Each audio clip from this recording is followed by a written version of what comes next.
¿Quieres escuchar más historias antes de dormir? Entonces, suscríbete al canal y activa la campanita para no perderte ningún cuento que te lleve a otro tiempo, otro lugar, y tal vez, otro mundo.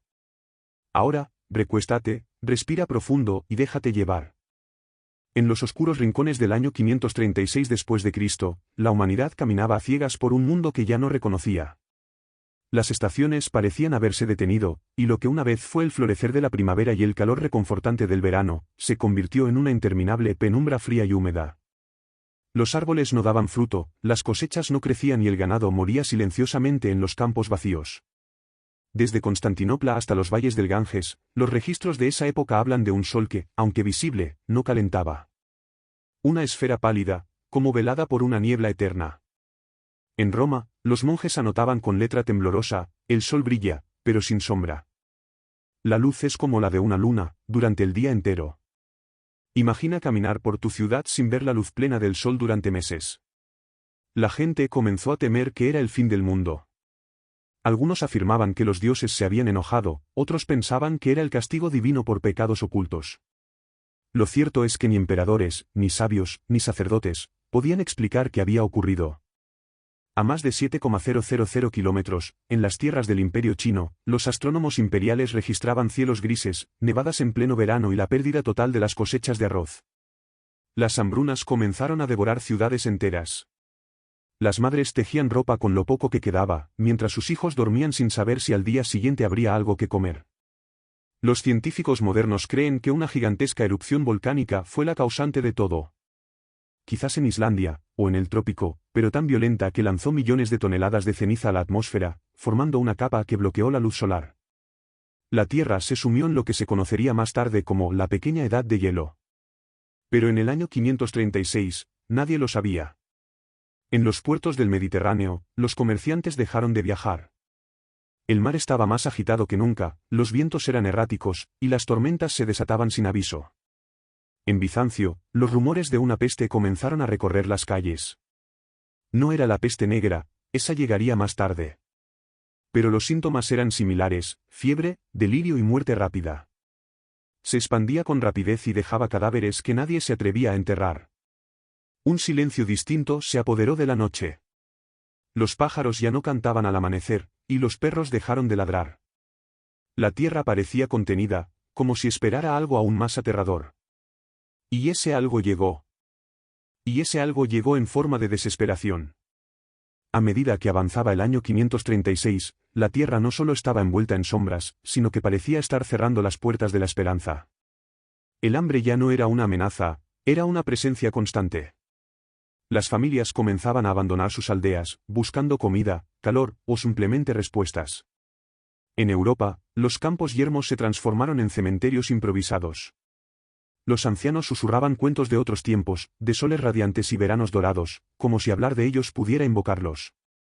Pero sus voces se perdían entre las nieblas frías de los amaneceres perpetuos. En Constantinopla, el emperador Justiniano luchaba por mantener el imperio unido, pero ni el oro, ni los ejércitos, ni los tratados podían revertir la oscuridad que envolvía su mundo. El pueblo, hambriento y temeroso, empezaba a murmurar en las plazas: ¿qué hemos hecho? ¿Qué mal desatamos?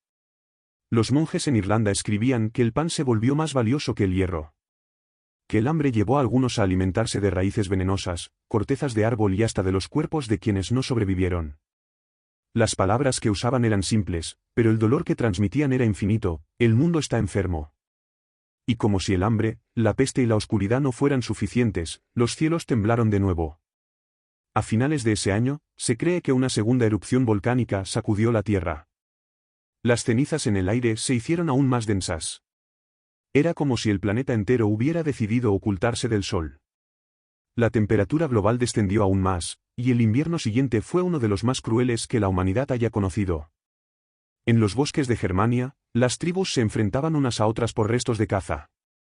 En el norte de África, las tormentas de polvo arrastraban las tierras fértiles. Y en la India, los ríos se desbordaban sin razón aparente, como si lloraran por un mundo que estaba dejando de respirar. En un monasterio escondido en los Alpes, un anciano monje llamado Félix escribió: «Hemos rezado. Hemos ayunado. Hemos pedido perdón. Y sin embargo, el sol no vuelve. Tal vez estamos olvidados». Y esa fue quizás la sensación más aterradora de todas, el olvido. No solo de los dioses, sino del mismo tiempo. Porque en 536 después de Cristo, no parecía haber pasado ni presente. Solo un constante ahora, lleno de incertidumbre y frío. Pero incluso en medio de aquella noche interminable, algo en el corazón humano seguía brillando. A pesar de la oscuridad, hubo quienes no se rindieron. En un rincón del Imperio bizantino, una mujer llamada Anastasia, curandera y viuda de un soldado caído, decidió abrir las puertas de su modesta casa a los huérfanos que deambulaban por las calles. Si el mundo va a terminar, decía, que lo haga con un poco de ternura. En las aldeas de Gales, los bardos contaban antiguas leyendas alrededor del fuego, no para distraer, sino para recordar. Recordar que, aunque los dioses callaran y el sol se escondiera, las historias seguían vivas. Que cada palabra era una chispa en medio del abismo. Y así, en medio de tanta miseria, algo comenzó a tomar forma, una resistencia invisible. Una fuerza hecha de pequeñas acciones, compartir el último trozo de pan, proteger a un extraño del frío, enterrar a los muertos con una plegaria aunque no hubiera nombre que recordar.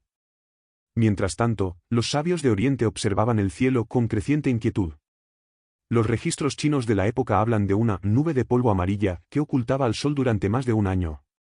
Cosechas arruinadas, lluvias que no llegaban, y un frío que calaba hasta los huesos. Los emperadores preguntaban a los astrólogos, pero estos solo sabían bajar la cabeza y guardar silencio. En Roma, ciudad de mármoles agrietados y glorias pasadas, los muros del Senado resonaban con rezos en lugar de debates. Se decía que la Sibila había profetizado un tiempo sin luz, y que ese tiempo ya había llegado. La gente comenzaba a hablar de juicios divinos, o de un castigo que la humanidad se había ganado con su orgullo. Y sin embargo, los días seguían. Lentos, pesados, indistintos. En el año 537, los árboles florecieron tarde. Las aves migratorias no regresaron.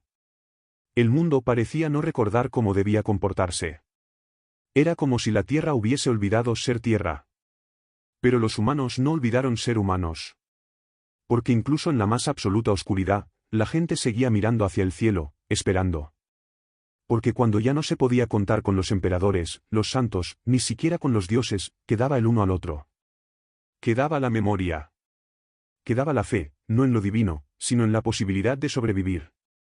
Y así, mientras el mundo parecía congelado entre la muerte y el milagro. El calendario avanzó. En el extremo norte de Europa, donde los fiordos se sumergen en mares helados y los inviernos son eternos incluso en verano, las tribus comenzaron a migrar. No por guerra, no por conquista, sino por desesperación. Los renos morían. Los peces no llegaban. El hielo no se derretía ni siquiera bajo el escaso sol.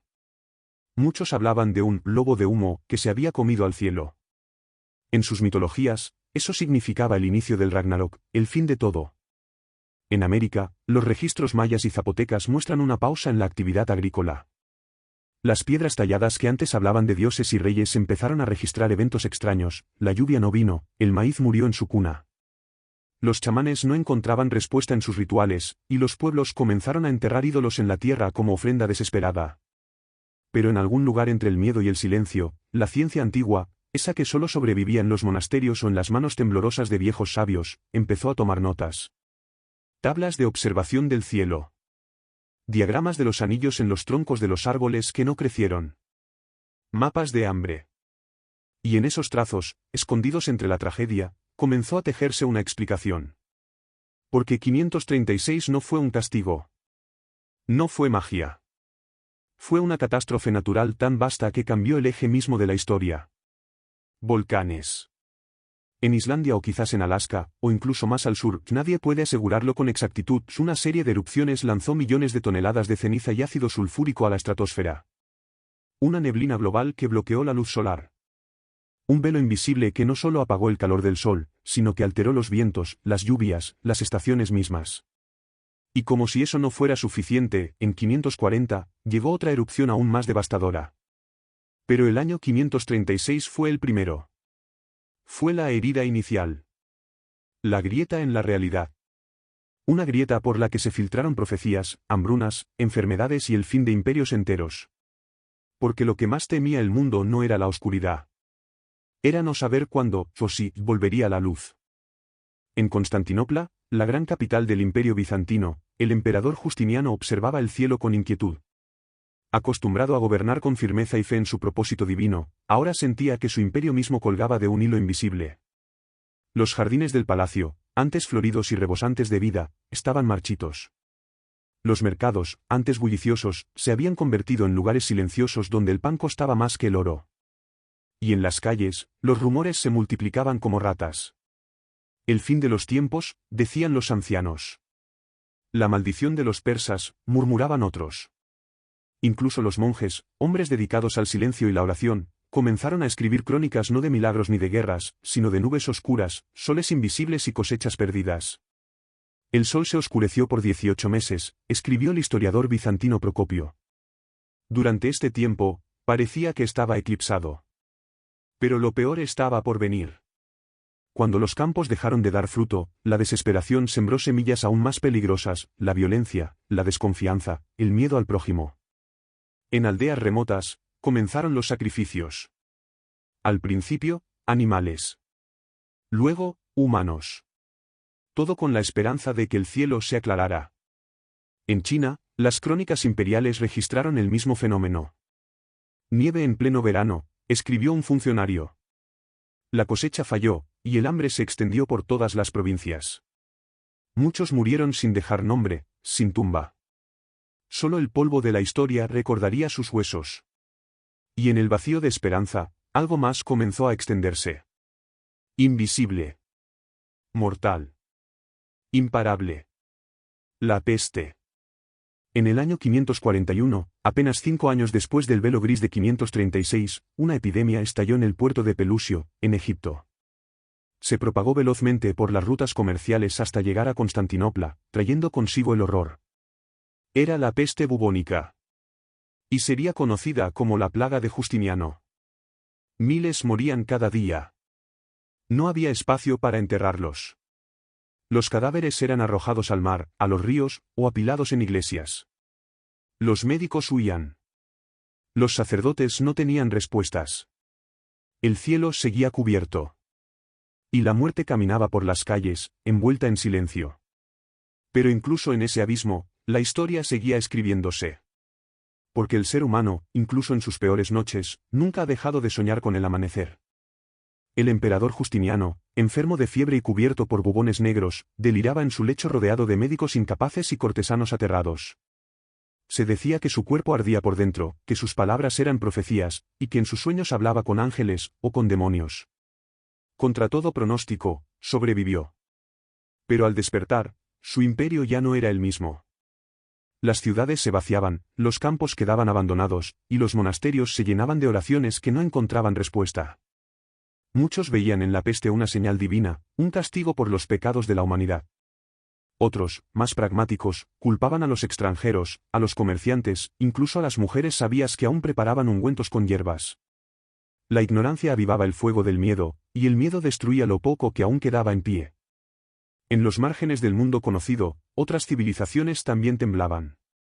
En el reino de Aksum, en el Cuerno de África, las rutas comerciales se quebraban como ramas secas. En los desiertos de Arabia, tribus enteras desaparecían bajo la arena sin dejar rastro. En Europa occidental, los reinos germánicos luchaban por sostener un orden que se deshacía como hielo en verano. Las crónicas celtas hablaban de nieblas perpetuas, de días que no llegaban, de un sol débil como un farol de aceite a punto de apagarse. El año 536 no fue una guerra. No fue una invasión. Fue algo más profundo. Un silencio. Una pausa oscura en el ritmo del mundo. Y sin embargo, algo nació de ese silencio. Los monjes irlandeses comenzaron a copiar manuscritos, salvando la memoria del pasado. En los monasterios bizantinos se preservaban textos antiguos que más tarde serían redescubiertos. En las oscuras bibliotecas de Alejandría y Antioquía, algunos sabios comenzaron a preguntarse, ¿y si todo esto no era solo castigo, sino advertencia? Años más tarde, cuando el polvo comenzó a sentarse, los campos a reverdecer y el sol, tímidamente, volvió a brillar, la humanidad se levantó con nuevas cicatrices, pero también con nuevos aprendizajes. Se crearon mejores sistemas de cultivo, se reorganizaron rutas, y aunque muchas culturas murieron en silencio, otras tomaron su lugar. El año 536 fue, sin duda, uno de los más aterradores de la historia. Pero también fue un punto de inflexión. Una llamada al despertar. Porque la historia no siempre avanza en línea recta. A veces, cae al abismo, y desde allí, con esfuerzo, vuelve a subir. Pero lo que pocos saben es que los ecos del 536 después de Cristo continuaron resonando durante décadas. Las generaciones futuras crecieron bajo cielos menos oscuros, pero la memoria del gran invierno vivía en las historias susurradas al calor del fuego. Se convirtió en una advertencia mítica, un símbolo de que el equilibrio del mundo podía romperse sin previo aviso. En China, los registros de la dinastía Liang hablan de cosechas fallidas, de arrozales vacíos y de migraciones desesperadas hacia el sur. En América del Sur, aunque las culturas precolombinas no dejaron testimonios escritos del evento, los estudios de anillos en los árboles andinos muestran un enfriamiento abrupto, una pausa en el crecimiento. La Tierra había sufrido un trauma global. ¿Y qué lo causó realmente? Durante siglos, la causa del oscurecimiento del Sol en 536 fue un misterio. Pero en tiempos recientes, científicos han encontrado evidencias sorprendentes. Muestras de hielo extraídas de Groenlandia y la Antártida revelaron grandes concentraciones de partículas volcánicas. Todo apunta a una o quizás dos enormes erupciones volcánicas en algún lugar del hemisferio norte. Una posibilidad es el volcán Ilopango, en la actual El Salvador, cuya erupción pudo haber lanzado a la atmósfera millones de toneladas de ceniza y dióxido de azufre. Estas partículas reflejaron la luz solar, enfriando el planeta. Y cuando el frío se combina con la hambruna, la enfermedad y el caos social, nace una tormenta perfecta. Una que puede transformar imperios en ruinas y pueblos en fantasmas. Algunos investigadores incluso creen que esta cadena de desastres dio inicio a la Edad Media. Con Roma ya debilitada y los antiguos sistemas en decadencia, el año 536 y los que le siguieron empujaron a Europa hacia una nueva era. Una era de fe y superstición, pero también de reconstrucción silenciosa. Y mientras el mundo se reordenaba lentamente, hubo quienes nunca olvidaron. Los sabios, los viajeros, los monjes que copiaban pergaminos, los pastores que veían en los cielos señales de tiempos antiguos. Ellos preservaron la memoria de la oscuridad, no como una maldición, sino como un recordatorio. Porque a veces, para comprender el valor de la luz, uno debe haber caminado por la noche más profunda. Aunque el sol volvió a brillar con más fuerza hacia el año 548, sus rayos parecían distintos. La humanidad, aún tambaleante, miraba al cielo con una mezcla de esperanza y recelo. Los campos volvieron a florecer, pero la memoria del hambre persistía. Los pueblos reconstruían templos, aldeas, mercados, pero siempre con la pregunta silenciosa, ¿y si vuelve a suceder? En Bizancio, Justiniano continuó sus campañas de reconquista. Soñaba con restaurar el esplendor del Imperio Romano, pero el mundo que conocía estaba cambiando. Sus ejércitos marchaban bajo cielos pálidos, sus discursos eran escuchados por gentes marcadas por el dolor de años sin certezas. No era solo un imperio lo que intentaba reconstruirse, era el alma de una civilización. En las tierras del norte, los pueblos germánicos también cambiaban. El recuerdo del invierno largo se coló en sus leyendas. Los antiguos mitos del Fimbulvetr, el gran invierno que precedería al fin del mundo, cobraron nuevo significado. ¿Había sido ese el comienzo del Ragnarok? ¿O simplemente una advertencia de los dioses antiguos? En la India, los registros de las crónicas de la corte hablan de cielos cubiertos y lluvias que no llegaban. Los sabios debatían sobre la ira de los dioses o los ciclos del cosmos. En el Japón temprano, donde aún germinaba la tradición escrita, generaciones posteriores contarían leyendas de una era en la que el día se volvió noche y la tierra se volvió fría. En todos los rincones del planeta, sin que unos supieran de otros, la humanidad compartió una experiencia común. Y esa experiencia, aunque trágica, nos unió en una forma silenciosa. Todos, ricos y pobres, reyes y campesinos, sabios y analfabetos, miraron al cielo buscando respuestas. Y quizás eso fue lo más poderoso del año 536.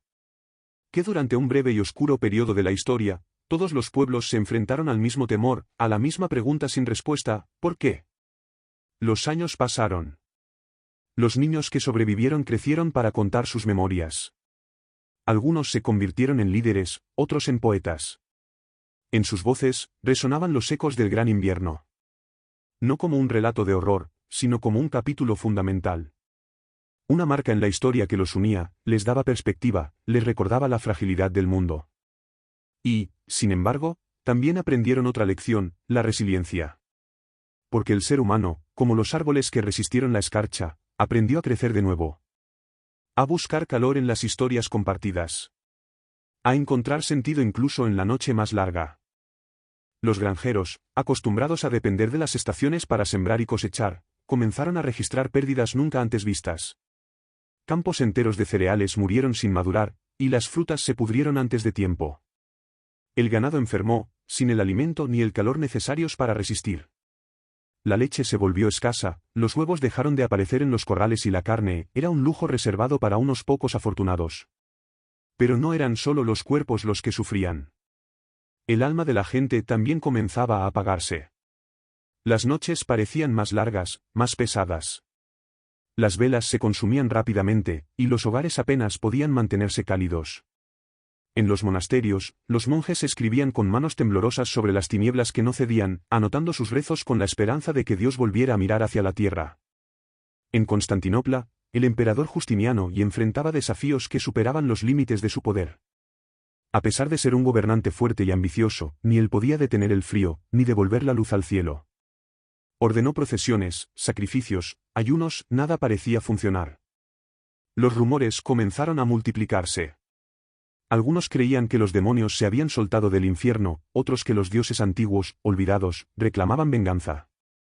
Algunos incluso susurraban que era el principio del apocalipsis. En Siria, las crónicas relatan la nevada más intensa jamás vista, cubriendo los desiertos con un manto blanco y silente. Las caravanas se perdían en la inmensidad del polvo helado, y los mercaderes, sin rutas seguras, dejaron de llegar a los mercados. El comercio se desplomó. Las monedas ya no valían nada sin bienes que comprar. La pobreza se expandió más rápido que la peste, y el hambre se convirtió en la compañera habitual de las familias. Y justo cuando parecía que nada podía empeorar, llegó la verdadera calamidad. Un año después del comienzo de la oscuridad, en el 541, surgió en el puerto de Pelusio, Egipto, un enemigo invisible pero mortal, la peste. En pocos meses, la plaga se extendió por todo el imperio bizantino. Viajaba con los barcos, escondida entre las ratas, y con cada ciudad que tocaba, dejaba tras de sí una estela de cuerpos y llanto. La peste de Justiniano, como más tarde se la llamaría, causó la muerte de millones. En Constantinopla, se decía que morían tantas personas al día que los cuerpos se acumulaban en las calles, y no había suficientes fosas comunes para enterrarlos. Se cavaban zanjas masivas, se apilaban cadáveres sin nombre. El hedor era insoportable, y el miedo, insoportable también. La gente abandonaba sus hogares, algunos enloquecían, otros se entregaban a la fe con un fervor casi desesperado. Había quienes creían que el fin había llegado por fin, que el sol jamás volvería a brillar y que la humanidad había sido olvidada por los cielos. Y mientras todo esto ocurría, las erupciones volcánicas continuaban, silenciosas pero constantes, en rincones lejanos del mundo. Se han encontrado restos en Groenlandia y en los anillos de los árboles de Norteamérica que indican una cadena de erupciones durante varios años consecutivos, lo que prolongó aún más el periodo de frío y oscuridad. La humanidad, frágil y desorientada, resistía. Pero la esperanza era escasa. Y la historia no había terminado aún. A medida que el mundo emergía de la oscuridad del año 536, los años siguientes siguieron marcados por ecos de aquella catástrofe. Aunque el sol comenzó lentamente a recuperar su brillo, y los campos a mostrar brotes verdes tímidos, el alma de la humanidad seguía atrapada entre el trauma y la reconstrucción. En las aldeas de la Galia, los niños nacidos después del año de la niebla escuchaban leyendas contadas al calor de las hogueras. Sus abuelos hablaban de un tiempo en que el día y la noche se confundían, cuando la luna parecía sangrar en el cielo, y los perros no aullaban. Estas historias se transmitían con una mezcla de temor reverente y orgullo por haber sobrevivido. Los monjes, guardianes de la palabra escrita, comenzaron a compilar crónicas que mezclaban realidad y mito. Una en particular, redactada en un monasterio escocés, relataba cómo un ciervo blanco apareció en la espesura del bosque y guió a los aldeanos hacia un manantial intacto, cuya agua les devolvió la fuerza cuando el hambre los tenía al borde de la muerte. En el margen de ese manuscrito, una mano temblorosa había escrito, milagro o casualidad, no lo sé. Pero fue esperanza. En Constantinopla, tras la devastación de la peste de Justiniano, la ciudad se transformó. Muchos de sus barrios quedaron semivacíos. Las fuentes públicas se secaron. Las iglesias se llenaron no de fieles, sino de camas improvisadas y cuerpos cubiertos por telas ásperas. Sin embargo, fue en esos mismos templos donde se gestaron las semillas de una nueva fe, la compasión organizada. Grupos de voluntarios, muchos de ellos jóvenes sin familia, comenzaron a cuidar a los enfermos. Lo que comenzó como una respuesta al caos, poco a poco, se convirtió en una forma de vida. En el lejano oriente, las dinastías luchaban por estabilizar sus reinos. En China, las hambrunas provocadas por las malas cosechas de la década anterior causaron la migración de cientos de miles hacia regiones más fértiles. Se construyeron canales, se abrieron nuevas rutas de intercambio, y se reforzó el valor de la planificación agrícola y la solidaridad entre clanes. Lo que había sido destrucción se transformó, con el tiempo, en una lección colectiva. Más al norte, en tierras escandinavas, los sabios comenzaron a esculpir en piedra runas que hablaban de los años oscuros y de un invierno que no acababa. Una inscripción hallada en una piedra rúnica moderna decía: «Vimos el cielo cerrarse. Pero abrimos nuestros corazones». Ese acto de dejar constancia, de grabar en roca el sufrimiento y la superación, fue un acto de resistencia en sí mismo. Mientras tanto, en las regiones mediterráneas, la naturaleza también comenzaba a sanar. Las olas volvían a traer peces a las costas de Italia, las vides florecían de nuevo en las colinas de Hispania, y los olivares resistían con firmeza. Los agricultores regresaban con cautela a la tierra, la labraban con manos más sabias, sabiendo que todo podía perderse en un instante, pero también que todo podía nacer de nuevo. El año 536 dejó algo más que ruina. Dejó un nuevo modo de mirar el tiempo. Los calendarios fueron revisados. Las estaciones, observadas con mayor precisión. Se multiplicaron los observatorios rudimentarios, y el estudio del cielo, antes dominio de sacerdotes y astrólogos, se convirtió también en herramienta de campesinos. La luna, las estrellas, los vientos, todo se registraba, todo se respetaba. Porque habían aprendido, con dolor, que la naturaleza hablaba. Y que ignorarla podía costarles todo. El trauma compartido también generó nuevos lazos.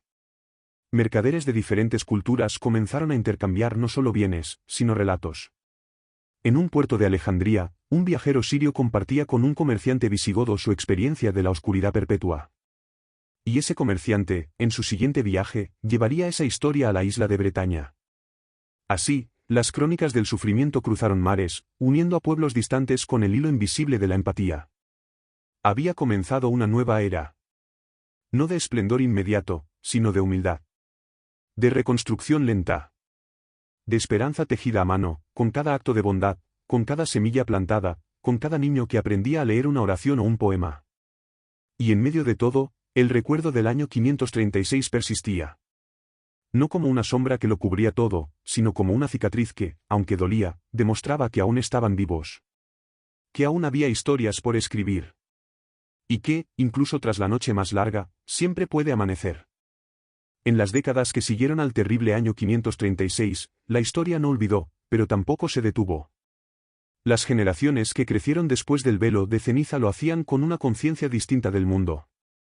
Todo se valoraba más: el pan, la luz del sol, el canto de un ave al amanecer. En la región de Anatolia, los ancianos solían repetir a los niños una frase que se convirtió en proverbio: cuando el cielo se apague, escucha a la tierra. Esta sabiduría, transmitida en susurros, había nacido del miedo, pero se convirtió en brújula. Porque cuando el mundo parecía derrumbarse, fue la tierra, la siembra, el agua, el silencio del bosque, la que sostuvo la vida. Los sabios de Persia comenzaron a escribir tratados sobre los ciclos del clima. Por primera vez, los patrones meteorológicos se anotaban junto a los hechos políticos, como si ambos fuesen igual de importantes para la supervivencia. Se decía que un rey prudente era aquel que consultaba a los astrónomos antes de enviar a su ejército, y a los agricultores antes de firmar tratados. En el corazón de Europa, algunas tribus nómadas decidieron asentarse cerca de fuentes de agua permanentes.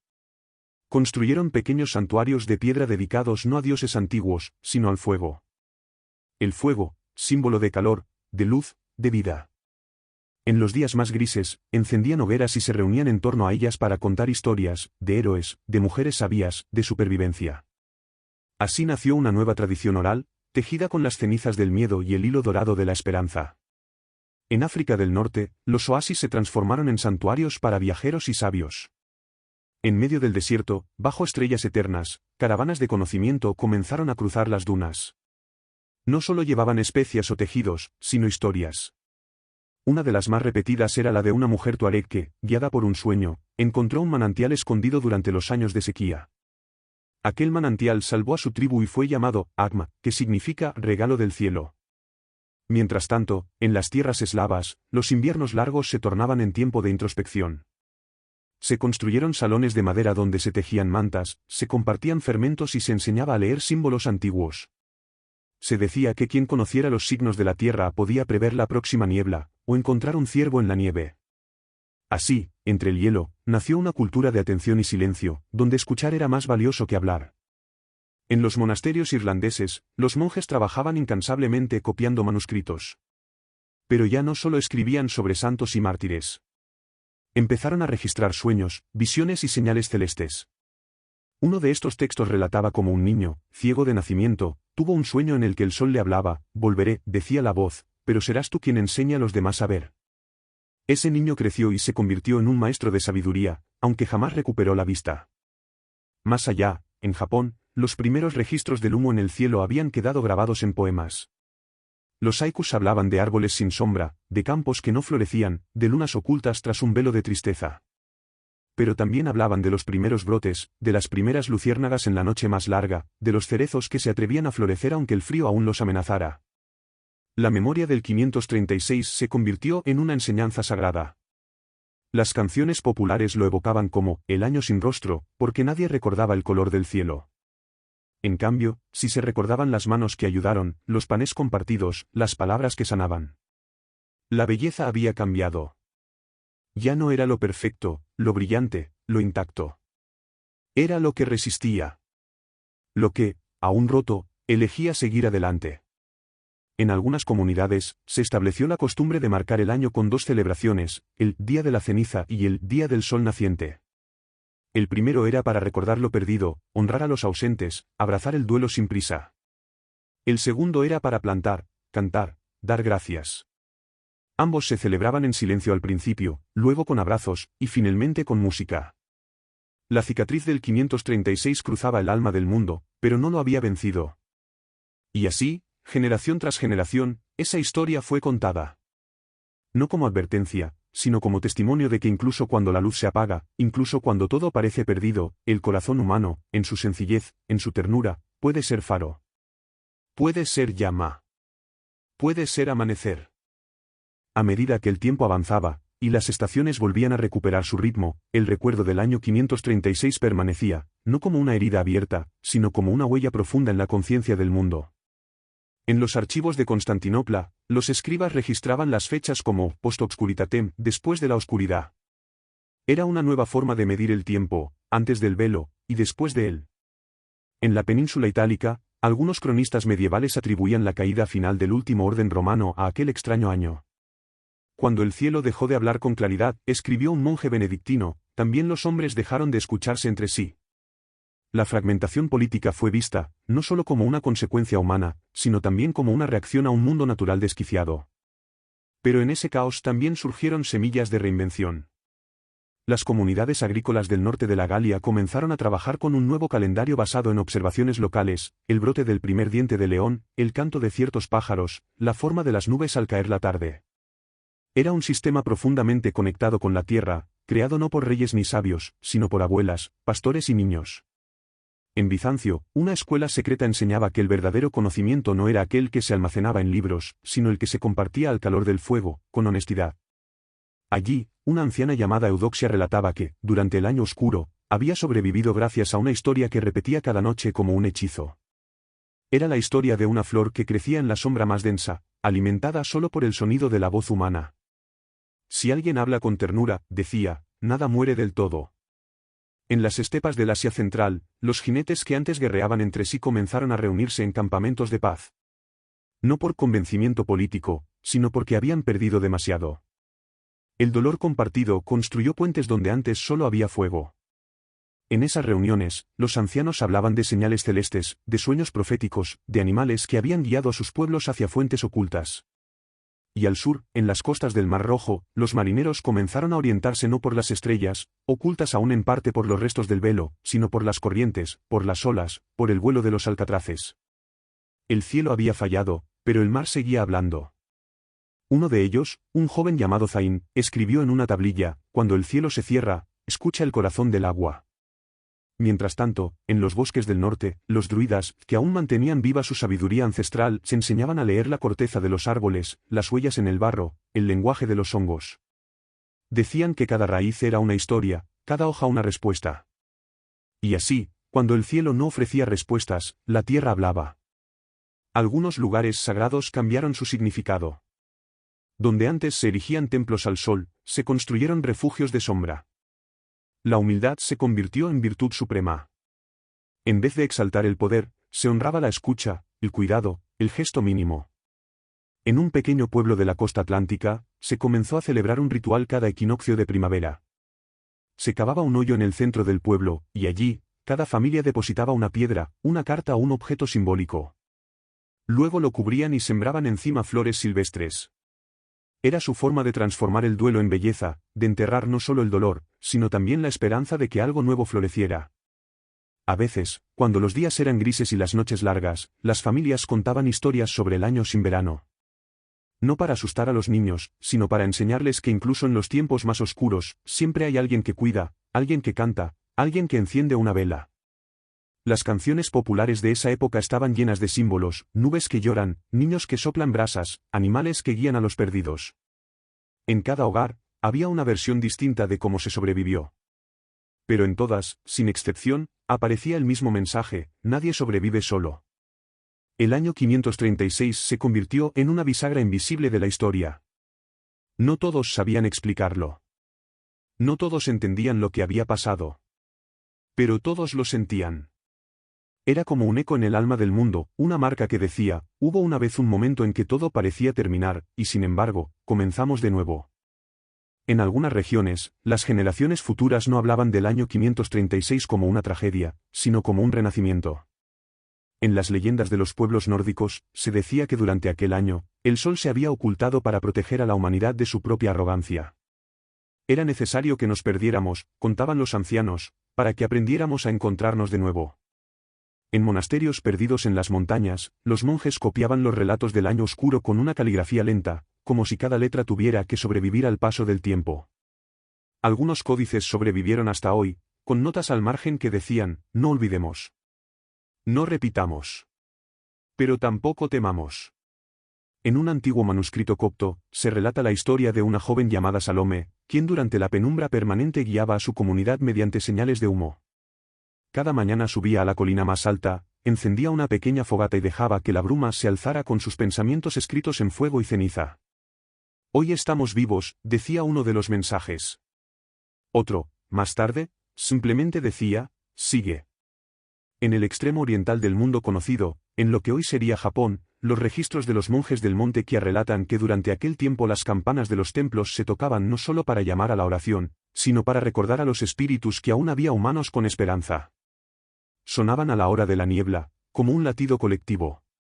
En cada rincón del mundo, los pequeños actos de resistencia se convirtieron en mitos. Un anciano que compartió su último pan con un niño desconocido. Una madre que tejió una manta con los últimos hilos para abrigar a quien no era su hijo. Un joven que cruzó montañas para entregar un mensaje que decía: no estás solo. El año 536 marcó una ruptura, pero también sembró una nueva espiritualidad. No era la religión institucional la que se fortalecía, sino la creencia íntima de que lo invisible tenía poder. Muchos comenzaron a confiar en los sueños, en los presentimientos, en los gestos simples. Los sabios no eran los que hablaban más, sino los que escuchaban mejor. Una historia transmitida en la región de los Balcanes hablaba de un anciano ciego que durante las noches sin luna recitaba cuentos inventados que terminaban con una frase: cuando regrese el sol, tú también brillarás. Cada niño del pueblo tenía una piedra con esa frase grabada, un amuleto que les recordaba que la luz volvería.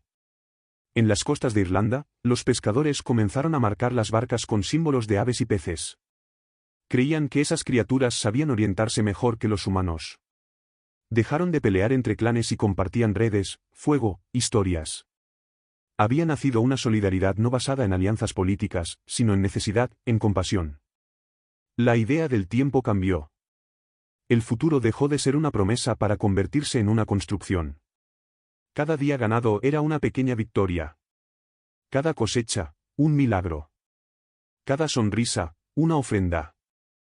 Los pueblos indígenas de América del Sur, aunque aislados de los escritos europeos, también registraron cambios en los cielos y las estaciones. En sus tejidos y petroglifos, los arqueólogos descubren símbolos que hablan de un gran invierno o un año sin sombra. Aunque sus historias eran distintas, compartían un sentimiento universal: algo en el mundo había cambiado para siempre. El silencio que trajo el año 536 obligó a muchos a mirar hacia adentro. A repensar que es esencial. A valorar la palabra dada, el fuego compartido, el suelo que aún podía sostener una semilla. Y fue ese cambio silencioso, casi imperceptible, el que dejó la huella más profunda. Porque lo que sobrevivió no fueron los imperios, ni los ejércitos, ni los reyes. Lo que sobrevivió fueron las historias. Las manos que las escribieron. Las voces que las susurraron. Las almas que decidieron creer, incluso cuando no había nada que ver. Así, mientras el velo se disipaba y el sol lentamente volvía a abrazar la tierra, la humanidad no era la misma. Era más frágil. Pero también más sabia. Más humilde. Y, tal vez, más humana.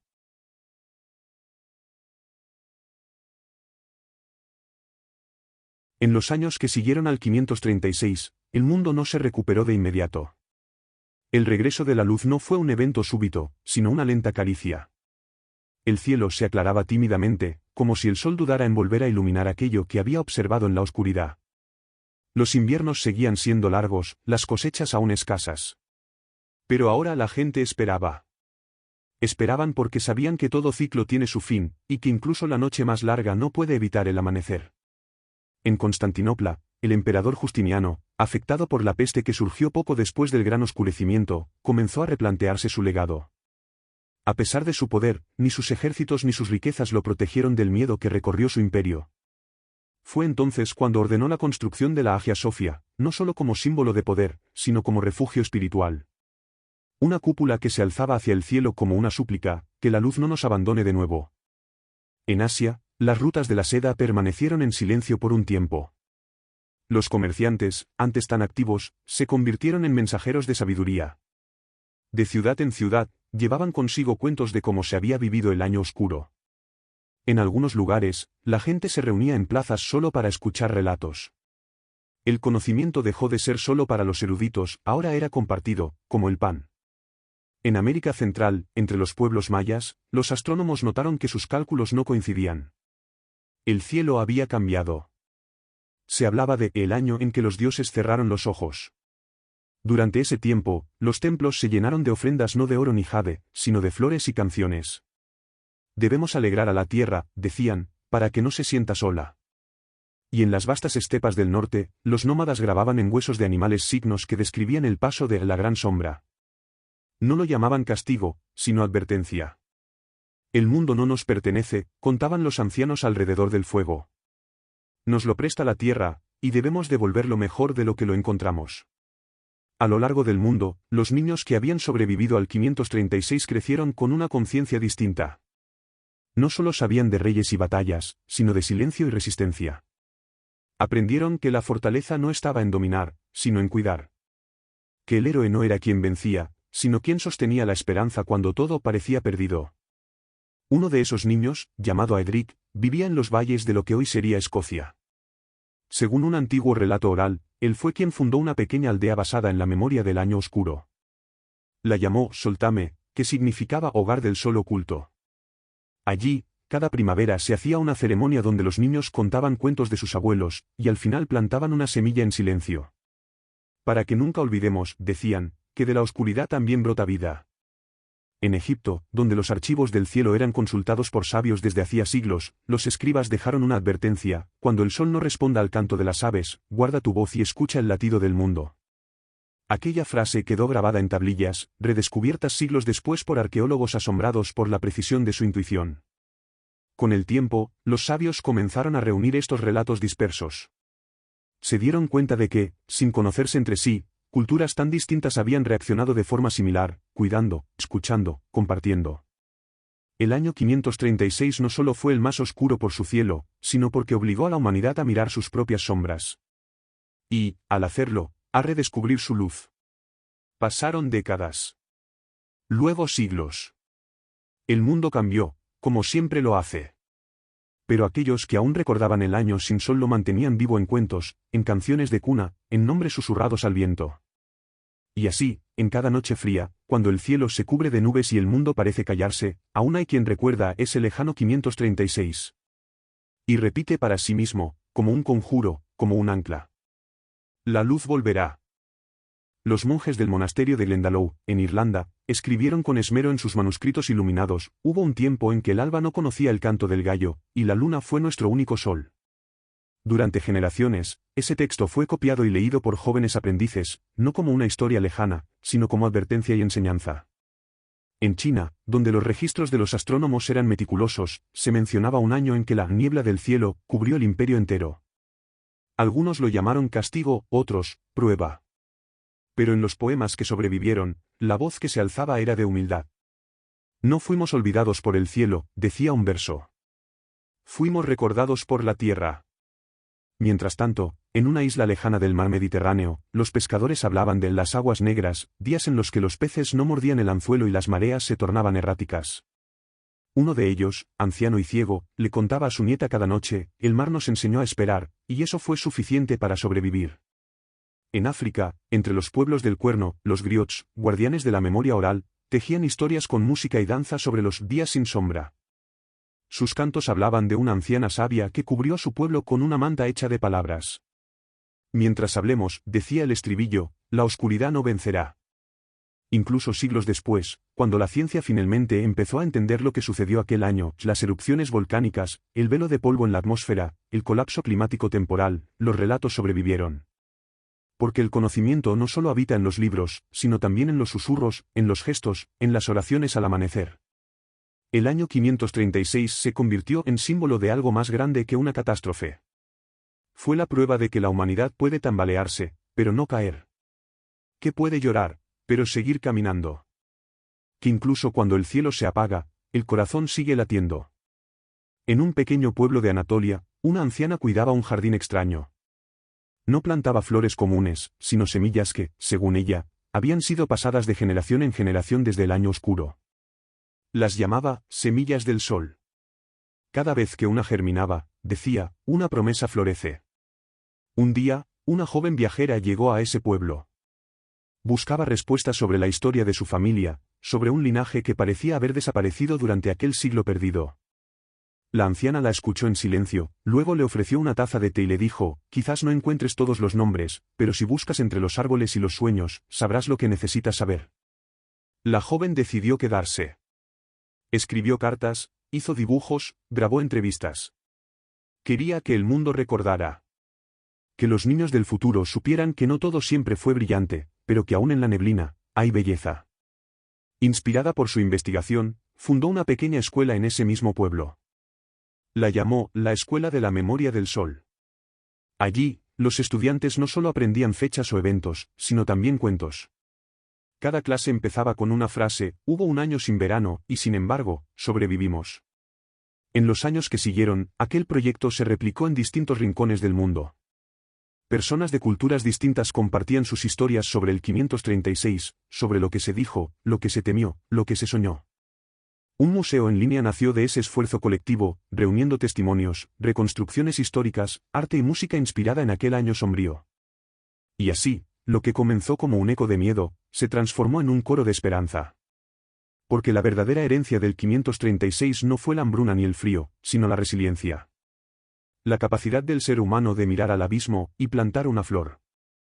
En un monasterio del norte de Europa, un monje anciano escribió en su cuaderno, antes de cerrar los ojos por última vez: si alguna vez el cielo vuelve a oscurecerse, no temas.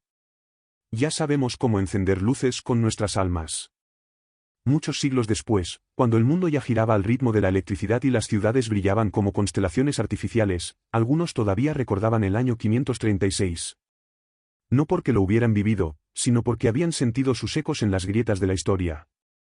Era el fantasma silencioso que susurraba en los momentos en que la humanidad parecía olvidar su propia fragilidad.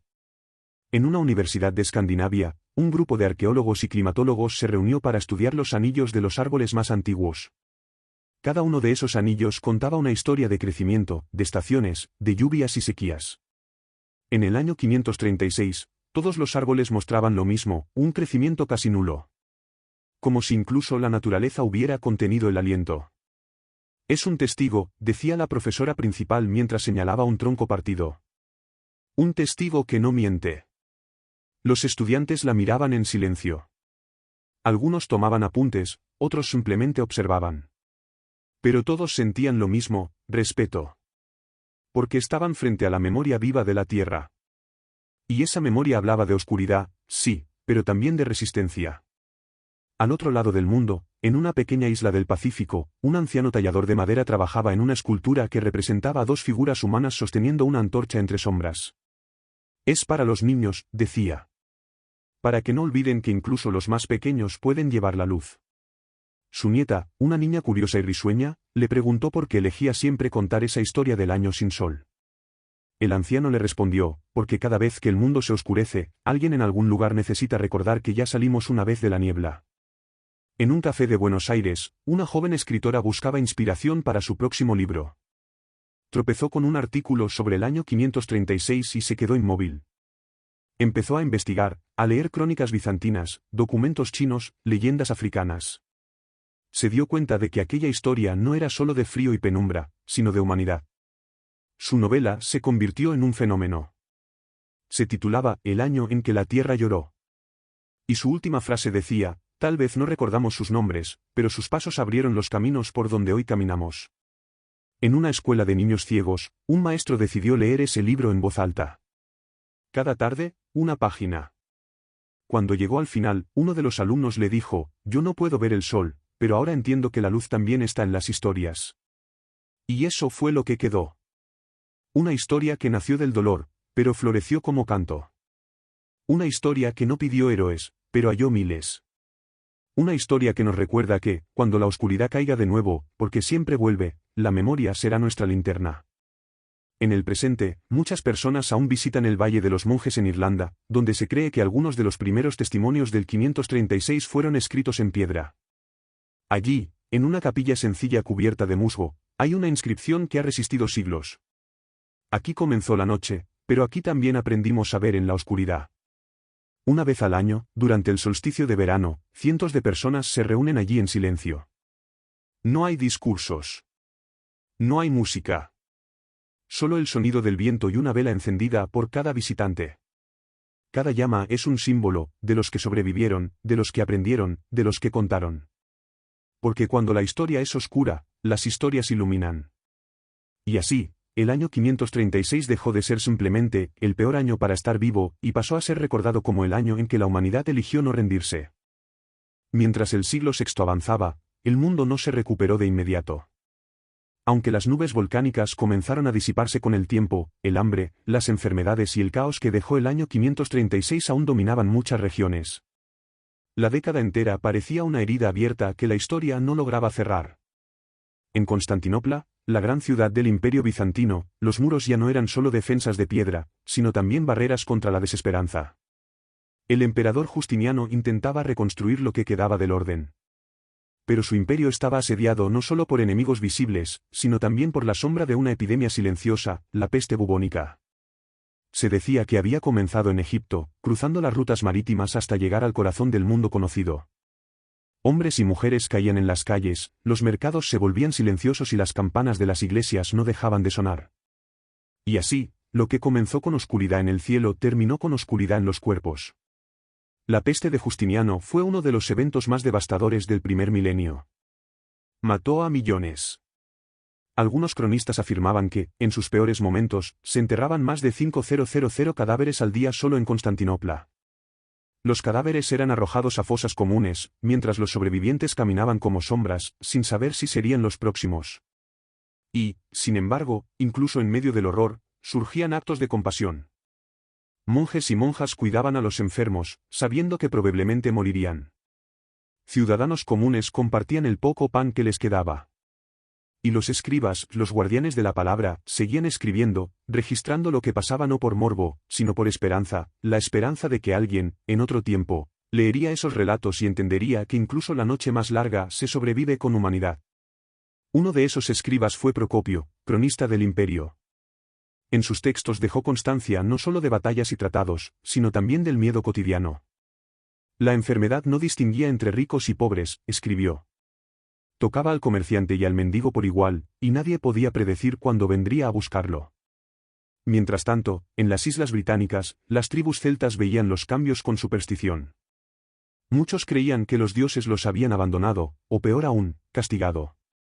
En Escocia, algunos clanes comenzaron a enterrar sus tesoros en la tierra, no por miedo a los ladrones, sino como ofrenda a las deidades antiguas, con la esperanza de apaciguarlas. En Gales, bardos errantes comenzaron a narrar historias sobre el año sin verano, donde los árboles no daban frutos y los lagos se congelaban en pleno otoño.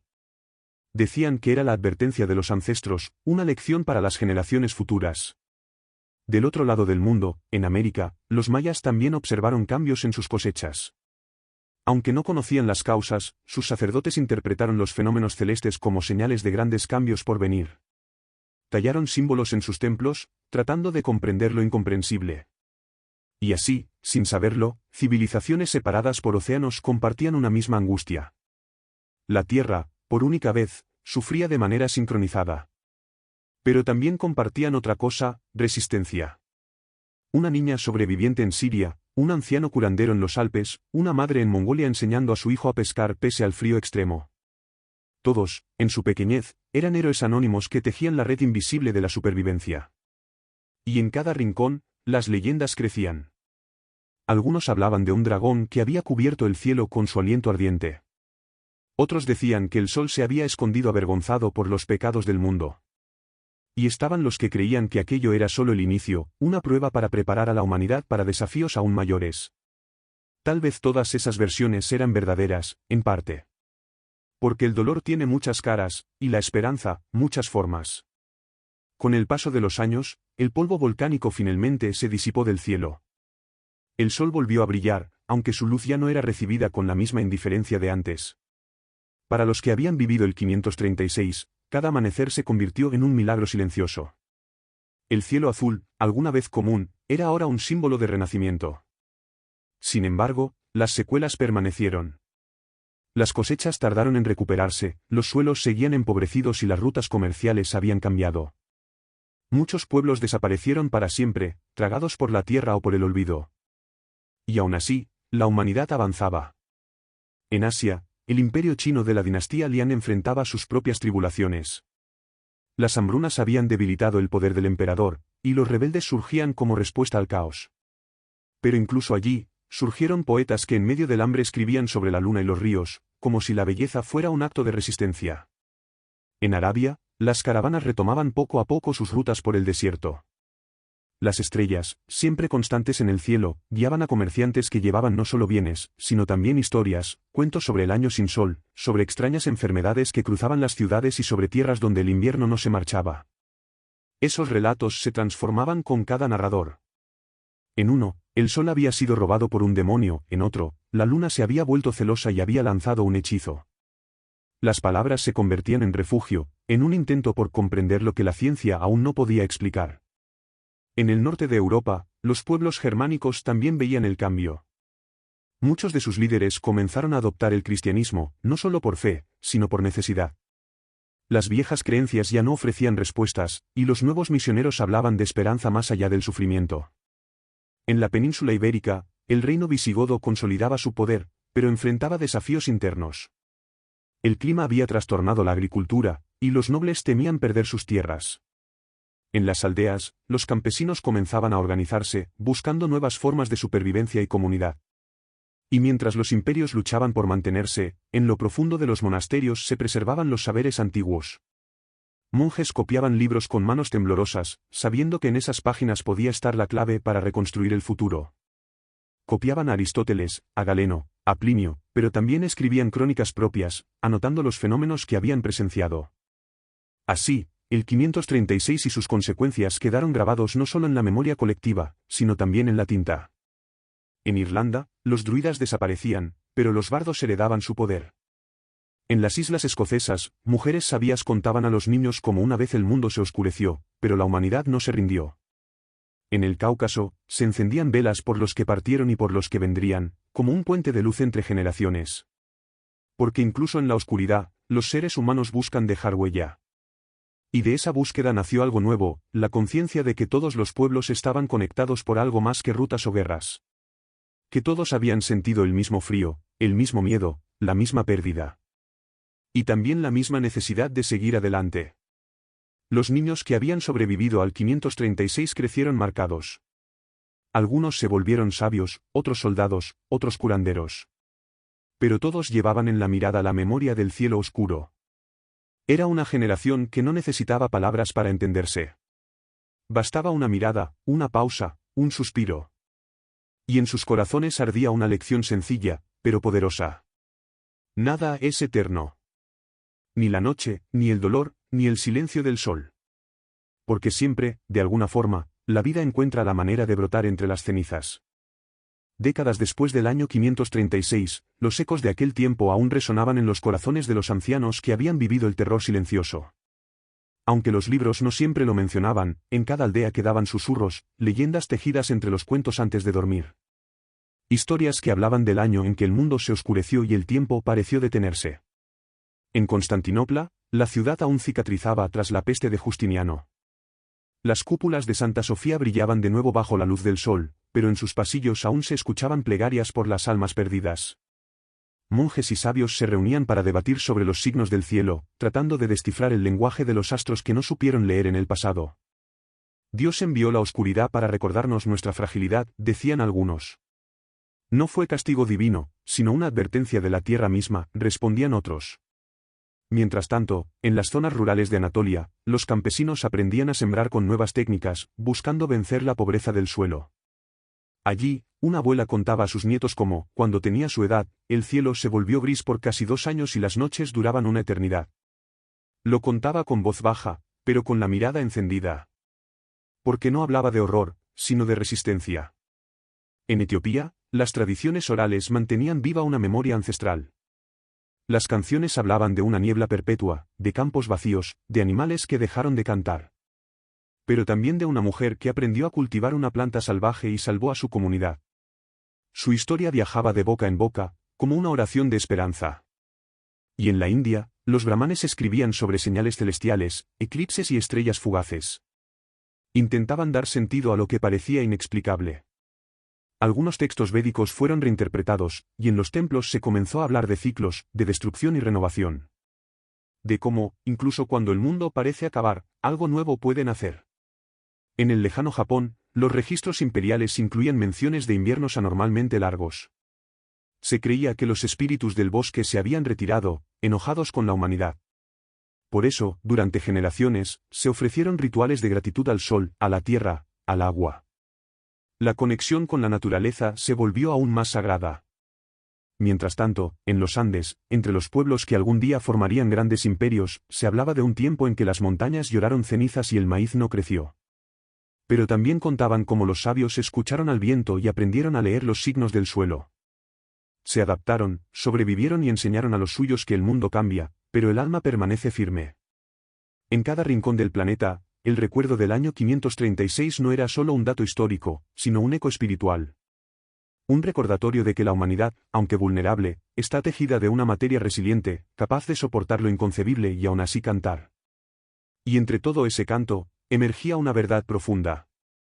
El sol, oculto durante meses, nunca dejó de existir. Era el velo del mundo el que lo tapaba. Una metáfora perfecta de nuestras vidas, a veces creemos que todo está perdido, que la luz se ha ido. Pero es el polvo de nuestras dudas, de nuestras heridas, el que oscurece nuestro cielo. Y basta con esperar, o con resistir. Porque eventualmente, la claridad regresa. Y cuando lo hace, la apreciamos con un amor renovado, con una humildad profunda. Los que vivieron el 536 aprendieron eso con el alma. Y sus descendientes, generación tras generación, conservaron ese saber como un faro invisible que guiaba sus pasos en tiempos difíciles. Siglos más tarde, en bibliotecas polvorientas y monasterios olvidados, los cronistas encontraron fragmentos dispersos, cartas, anotaciones, testimonios casi susurrados. Los estudiosos modernos, intrigados por esa oscuridad climática inexplicable, empezaron a unir piezas. Y lo que descubrieron no era una simple anomalía, sino una advertencia natural grabada en la piel del tiempo. Las muestras de hielo de Groenlandia y la Antártida revelaron concentraciones anormales de partículas volcánicas. En los anillos de los árboles, ausencias de crecimiento. Incluso los corales del Pacífico guardaban rastros del desequilibrio térmico.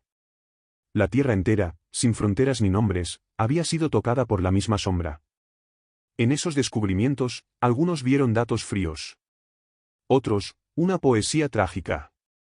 ¿Y si el mundo intentó decirnos algo?, se preguntaban algunos científicos al analizar las cenizas microscópicas. ¿Y si lo sigue intentando? Mientras tanto, en universidades y foros, la historia del año 536 se volvió un tema recurrente en debates sobre resiliencia climática, preparación ante desastres y la fragilidad de nuestras cadenas de suministro. Lo que antes fue una curiosidad medieval, ahora era una lección urgente. Pero más allá de los libros y las estadísticas, el alma de la historia vivía en las personas. En quienes, sin saber nada de teorías ni volcanes, todavía miraban al cielo con respeto. En las zonas rurales de Escocia, una anciana le contaba a su nieta, hubo un tiempo en que el sol se escondió y la gente creyó que era el fin. Pero seguimos sembrando, seguimos esperando. Y la niña sentía, sin entender del todo, pero sintiendo que esas palabras llevaban algo importante.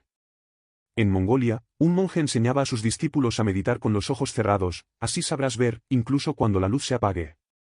En una escuela de Brasil, un maestro leía en voz alta un pasaje de un libro sobre el año 536. Sus alumnos, fascinados, preguntaban, ¿y cómo sobrevivieron? Y el maestro, tras una pausa, respondía, unidos. Porque esa, al final, fue la clave. No fue la ciencia ni la religión la que sostuvo al mundo en 536. Fue la humanidad compartida. Los pequeños gestos. Las manos tendidas. La comida compartida. El silencio respetuoso. La oración sin dogma. El calor de un fuego encendido por alguien que no conocías. El canto de una madre para calmar a su hijo cuando no había nada más. Y así, de la oscuridad, emergió algo sutil pero inquebrantable. Una red invisible de almas conectadas. El año 536 fue, sin duda, uno de los más aterradores de la historia. Pero también uno de los más humanos. Una prueba inmensa. Un espejo de lo que somos cuando se apagan las luces. Y en ese reflejo, a pesar del miedo, hubo belleza. La belleza del cuidado mutuo. La belleza de no rendirse. La belleza de recordar, siglos después, que incluso las noches más largas terminan. Y que al otro lado de la sombra, siempre espera la luz. Mientras los siglos avanzaban, el recuerdo del año 536 no se borraba del todo. No era una fecha marcada en calendarios, pero vivía en las leyendas, en las advertencias transmitidas de generación en generación. En un rincón de Islandia, los ancianos contaban a los jóvenes cómo, mucho antes de los mapas, el cielo se volvió gris y los hombres aprendieron a vivir sin certezas. Cuando el sol no calienta, es la memoria la que mantiene vivos los corazones, murmuraban junto al fuego. Y esas memorias, aunque transformadas por el tiempo, seguían latiendo. En China, los antiguos textos hablaban de soles fríos y nieblas persistentes. En América del Sur, petroglifos ancestrales parecían reflejar una época en la que las estrellas se apagaron. Y en África, los griots, guardianes orales del pasado, narraban un ciclo de sombras, donde solo sobrevivieron los sabios y los solidarios. Lo curioso es que muchas de estas culturas, sin conocerse entre sí, hablaban de lo mismo. Un año en que el mundo cambió. Un año que enseñó más que 1000 tratados. La ciencia moderna ha propuesto teorías. La más aceptada es la de una gran erupción volcánica, o incluso varias, consecutivas, que liberaron enormes cantidades de ceniza a la atmósfera, bloqueando la luz solar. Como un velo espeso entre el cielo y la tierra. Algunos estudios señalan al volcán Ilopango, en El Salvador. Otros a una serie de erupciones en Islandia. Sea como sea, fue un estallido de la naturaleza que igualó a reyes y campesinos, sabios e ignorantes, pobres y poderosos. Y lo que siguió fue aún más devastador. El año 537 trajo cosechas fallidas. En 538, las epidemias comenzaron a propagarse. En 541, la peste de Justiniano asoló el imperio bizantino, cobrando millones de vidas. Como si el mundo, debilitado por la oscuridad, se rompiera por dentro. Pero esta no es solo una historia de sufrimiento. Es una historia de respuesta. En Constantinopla, los médicos comenzaron a registrar síntomas y buscar remedios. En Irlanda, los monjes copiaban libros en la penumbra, preservando conocimientos para los días por venir. En Egipto, los campesinos, aún entre ruinas, seguían canalizando el Nilo para sembrar algo, lo que fuera, y resistir. Los gestos más pequeños, una lámpara encendida, un trozo de pan compartido, una historia susurrada para dar esperanza, se volvieron actos de heroísmo. Y poco a poco, el mundo volvió a respirar. Los cielos, grises por más de un año, comenzaron a aclararse. El sol, aunque débil, regresó. Los árboles, tras anillos casi inexistentes, mostraron señales de recuperación. Y el ser humano, marcado pero no vencido, siguió adelante. Con más cautela. Con más humildad. Con más memoria. Quizás, lo más importante que dejó el año 536 fue esa herencia invisible, la conciencia de que no somos invencibles, y de que la naturaleza, en su silencio majestuoso, puede enseñarnos lecciones que ninguna civilización debe olvidar. Y así, cuando hoy miramos al pasado, no lo hacemos solo con temor. Lo hacemos con respeto. Con gratitud por los que resistieron. Con compromiso por no repetir los errores. Porque el año más aterrador de la historia fue también un faro. Uno que, desde su penumbra, nos sigue hablando. Pasaron las décadas, y aunque el polvo de aquel evento desapareció del cielo, quedó en la tierra, en los anillos de los árboles, en los sedimentos de los lagos y en los recuerdos de los pueblos. Los científicos del futuro descubrirían esas huellas, pero para los sobrevivientes, lo que quedaba eran cicatrices invisibles. No solo en la piel o en el estómago vacío, sino en el alma. Porque vivir sin luz enseña cosas que el confort jamás podrá explicar. En Escandinavia, donde las noches ya eran largas, el sol desaparecido trajo confusión. Los ancianos creían que los dioses se habían apartado. Las cosechas no crecían, y la desesperación llevó a abandonar aldeas enteras. Algunos buscaron respuestas en rituales. Otros, en la contemplación. Al sur, en las costas del Mediterráneo, Constantinopla se vio rodeada por la sombra del miedo. La peste no llegó sola. Llegó con rumores, con culpas, con teorías absurdas. Algunos decían que era un castigo por la ambición. Otros, que era el fin de los tiempos. Pero entre tanta oscuridad, nacieron nuevos saberes. Los médicos comenzaron a entender la necesidad del aislamiento, del agua limpia, del cuidado del cuerpo y del alma. En las tierras del Imperio Sasánida, también el cielo permanecía cubierto. Pero allí, entre caravanas silenciosas y mercados desiertos, florecieron las palabras. Los poetas cantaban a la nostalgia del sol, y las madres inventaban cuentos para que sus hijos no temieran la noche perpetua. En el lejano oriente, los emperadores enviaban emisarios a los templos, buscando respuestas en los oráculos. En los campos de arroz, que ya no daban fruto, los campesinos construían pequeños santuarios con velas encendidas. Como si, a falta del sol, ellos mismos tuvieran que crear su propia luz. Y en América, aunque aún desconectada del viejo mundo, las señales eran similares. En los Andes, los ciclos de cultivo fallaban. Los sacerdotes del sol observaban con preocupación los cielos nublados. En Mesoamérica, algunos códices antiguos parecen registrar un tiempo de sombras y hambre. Pero en cada rincón del planeta, entre ruinas y silencio, floreció algo inesperado, la resiliencia. En los monasterios irlandeses, los monjes no solo copiaban textos, también plantaban árboles. En la península arábiga, caravanas detenidas por el caos comenzaron a compartir lo poco que tenían, iniciando rutas de solidaridad inesperadas. En África Oriental, los pescadores enseñaban a los pastores a encontrar alimento en el mar.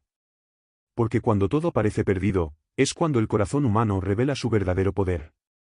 Y aunque los libros de historia hablarían después de guerras y conquistas, de imperios caídos y emperadores olvidados, el verdadero milagro fue otro, el del alma colectiva que eligió no rendirse. El año 536 marcó un punto de inflexión. Y aunque durante siglos nadie supo llamarlo por su nombre, su eco resonó. Fue un susurro que cruzó generaciones.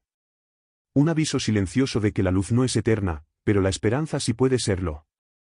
Hoy, al mirar atrás, a través de manuscritos antiguos, crónicas y descubrimientos científicos, entendemos mejor lo que pasó.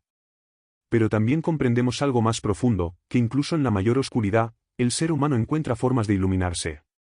A veces, con una vela. Otras, con una historia. Y así, lo que comenzó como el año más aterrador de la historia, se convirtió en el inicio de una memoria compartida. Una que no se olvida. Una que susurra, noche tras noche, antes de dormir. No temas a la oscuridad. Porque siempre hay una luz esperando ser encendida. A lo largo de los siglos, el recuerdo del año 536 se transformó en algo más que una fecha. Para muchos, fue leyenda. Para otros, una advertencia. Y para unos pocos sabios, una oportunidad de observar el alma humana a contraluz, justo en el momento en que el mundo había dejado de brillar. En los rincones más apartados de Europa, los cuentos de ancianos hablaban de un tiempo en que el sol se había perdido. Algunos decían que fue devorado por una criatura celestial. Otros, que simplemente se había dormido de tristeza.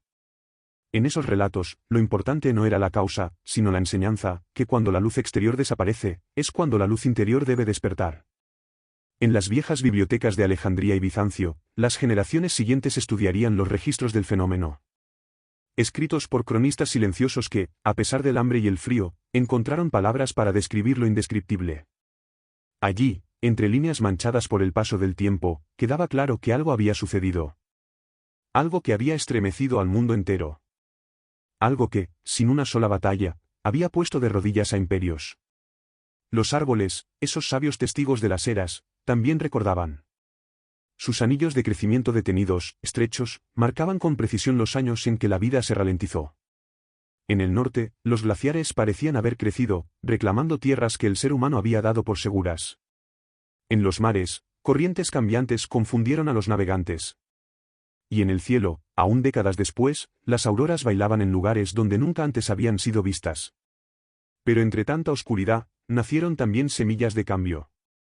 El arte, por ejemplo, encontró nuevos caminos. En lugar de representar batallas o coronaciones, los artistas comenzaron a pintar escenas de la vida cotidiana, un niño compartiendo pan con un anciano, una madre sosteniendo a su hijo bajo un cielo gris, un campesino cantando solo mientras siembra en tierra estéril. En esas imágenes, surgía una verdad más profunda que cualquier triunfo militar. La filosofía también cambió. Algunos pensadores comenzaron a preguntarse por el lugar del ser humano en el universo. Si el sol podía desaparecer, ¿qué sentido tenía la ambición? Si todo podía perderse en un solo día, ¿qué valor real tenían la riqueza o el poder? Los monasterios se convirtieron en refugios no solo físicos, sino espirituales. Allí, en el silencio de las montañas o de los bosques, hombres y mujeres comenzaron a escribir no solo sobre Dios o los astros, sino sobre el alma humana, sobre el perdón, sobre la necesidad de escuchar. Y los pueblos, aquellos que no entendían de astronomía ni de política, aprendieron otras cosas. Aprendieron a mirar al prójimo no como competencia, sino como compañero. A compartir una sopa aunque no alcanzara. A consolar con canciones lo que las manos no podían reparar. El mundo no se reconstruyó de inmediato. Ni en un año, ni en una generación. Pero se reconstruyó.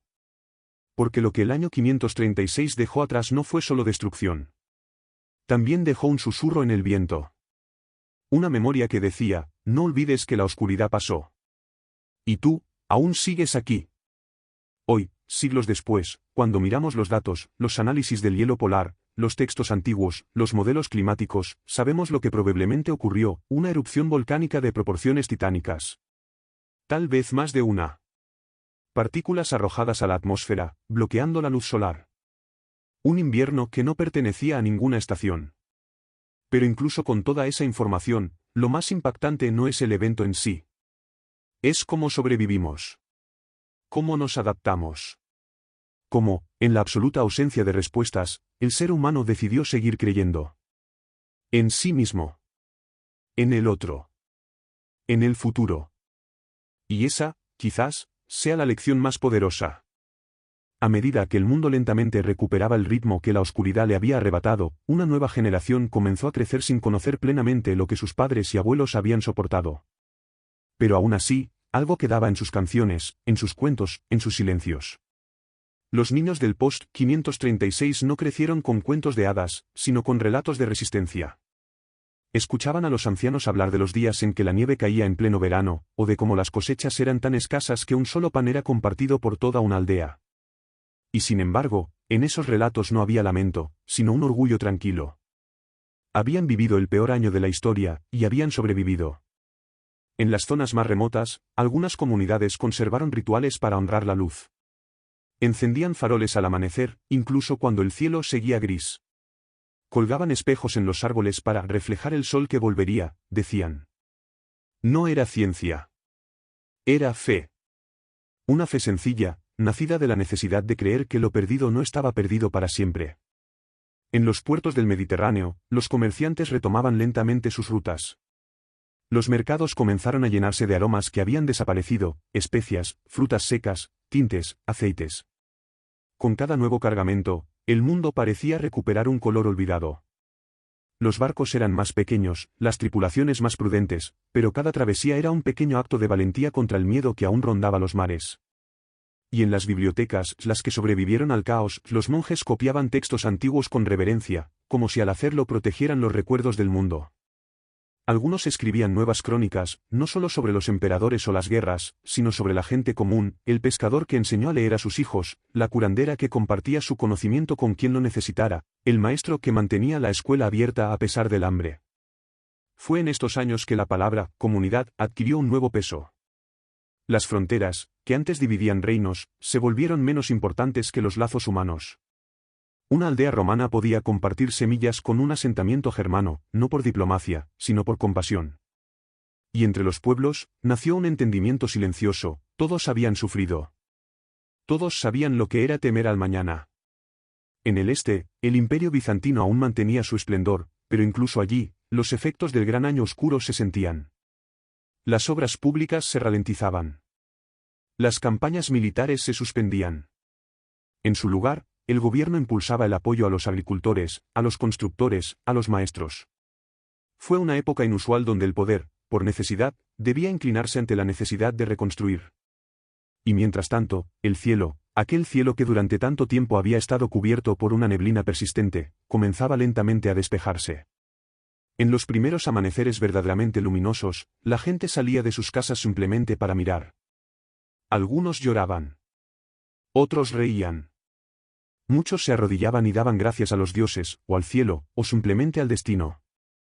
Porque después de tanto frío, tanto gris, tanto silencio, la luz había vuelto. Pero no era la misma luz. Había cambiado. O tal vez, eran los ojos que la veían los que ya no eran los mismos. Los que vivieron el año 536 y sus consecuencias aprendieron a valorar la quietud, a respetar el ciclo natural, a entender que no todo se puede controlar. Aprendieron que el mundo, tan vasto y hermoso, también puede ser frágil. Que la vida, aunque breve, está llena de significado cuando se comparte. Y aunque el tiempo siguió su curso, y nuevas generaciones llegaron sin conocer aquella oscuridad, algo del espíritu de ese tiempo quedó grabado en la memoria colectiva. A veces, los momentos más difíciles de la historia no son los que destruyen, sino los que revelan. Revelan lo esencial. Revelan la verdad sobre lo que somos cuando todo lo superfluo se desvanece. El año 536 fue, sin duda, el más aterrador. Pero también fue un espejo. Uno que mostró de qué estaba hecho realmente el corazón humano. Con el paso de las décadas, el recuerdo del 536 después de Cristo y sus años sombríos fue transformándose en leyenda. Algunos lo llamaban el año que se tragó el sol, otros simplemente la larga sombra. Pero todos sabían que algo profundo había cambiado en la humanidad. En las escuelas de Constantinopla, los niños leían relatos sobre aquel tiempo como si fuera otro mundo. Los monjes lo recitaban en las catedrales, y los poetas lo cantaban en las plazas. Y aunque las generaciones siguientes no vivieron el frío sin fin ni el hambre extendida, se criaron con una humildad que solo la historia puede enseñar. En los campos, los nuevos agricultores trabajaban la tierra con una mezcla de respeto y temor. Cada cosecha era celebrada como un regalo, no como una garantía.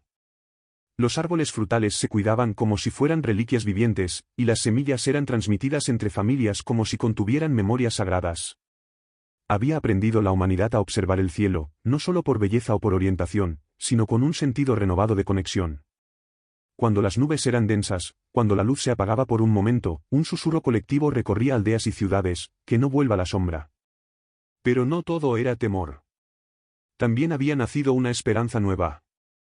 De las ruinas del dolor surgieron nuevas ideas, nuevos valores. El concepto de solidaridad dejó de ser una virtud ideal y se convirtió en una forma de vivir. Nadie era ajeno al sufrimiento de otro. Nadie podía quedarse indiferente. Porque si algo había enseñado el 536, era que la única forma de resistir era juntos. Los sabios de Oriente y Occidente comenzaron a compartir conocimientos, como si entendieran que las fronteras ya no importaban tanto como la sabiduría. En las escuelas se enseñaba medicina natural, astronomía basada en observación paciente, filosofía centrada en la compasión. Los viejos pergaminos ya no solo hablaban de conquistas y reyes, sino de cómo cuidar el cuerpo y el alma en tiempos inciertos. Y en lo más profundo de la noche, cuando todo estaba en silencio, muchos seguían mirando las estrellas. Las mismas que durante años habían estado ocultas, ahora brillaban con más intensidad, o al menos así lo sentían. Era como si el cielo mismo hubiera comprendido la importancia de ser visto. En los hogares, las historias sobre el año 536 se contaban al calor de las chimeneas. No con el fin de asustar, sino para recordar. Las abuelas hablaban de la ceniza en el aire, de los días sin sol, del pan racionado y de las oraciones silenciosas. Los niños escuchaban atentos, a veces con miedo, pero también con admiración. Porque aquellos relatos no eran solo sobre sufrimiento. Eran sobre valor.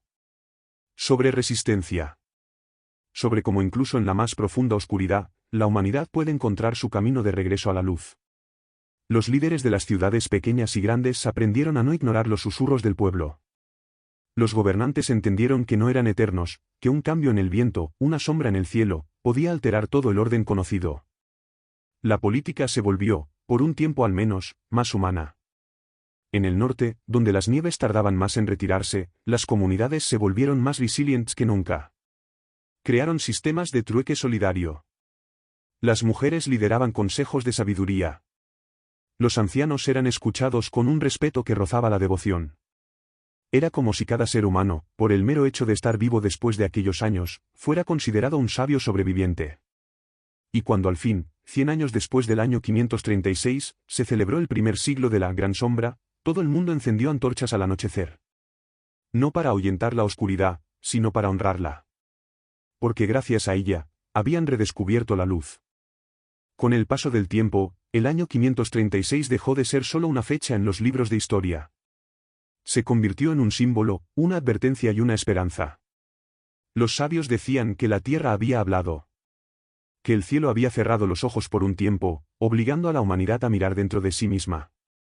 Y al hacerlo, descubrieron no solo su fragilidad, sino también su inmensa capacidad de adaptación, de amor y de fe. Los pueblos aprendieron que la oscuridad no siempre es enemiga. A veces, viene para enseñarnos a apreciar la luz. Y así, bajo cielos limpios y campos verdes, la memoria de aquella época quedó viva en canciones, en rituales, en abrazos silenciosos que decían más que las palabras. Las hermanas contaban a sus nietos cómo sus abuelos sobrevivieron, cómo compartieron lo poco que tenían, cómo aprendieron a ver en los ojos del otro una chispa de humanidad. Y los niños, con los ojos grandes y brillantes, escuchaban atentos, imaginando un mundo que casi se había perdido, y que, contra todo pronóstico, había vuelto a florecer. La historia del 536 no terminó con el sol saliendo de nuevo. Terminó con una promesa, que, si alguna vez volvía la sombra, el mundo ya no estaría solo para enfrentarla. Y ahora que llega la noche, que tus ojos se cierran despacio, deja que esta historia viva en tu memoria como una semilla de calma y reflexión. Porque cada relato guarda un mensaje, y a veces, en medio de la oscuridad, también podemos encontrar la paz. Luna creciente. ¿Te ha gustado esta historia? Cuéntanos en los comentarios qué te hizo sentir, y no olvides suscribirte al canal para escuchar más historias para dormir como esta. Aquí, siempre habrá un relato esperándote, bajo las estrellas. Buenas noches. Vía Láctea.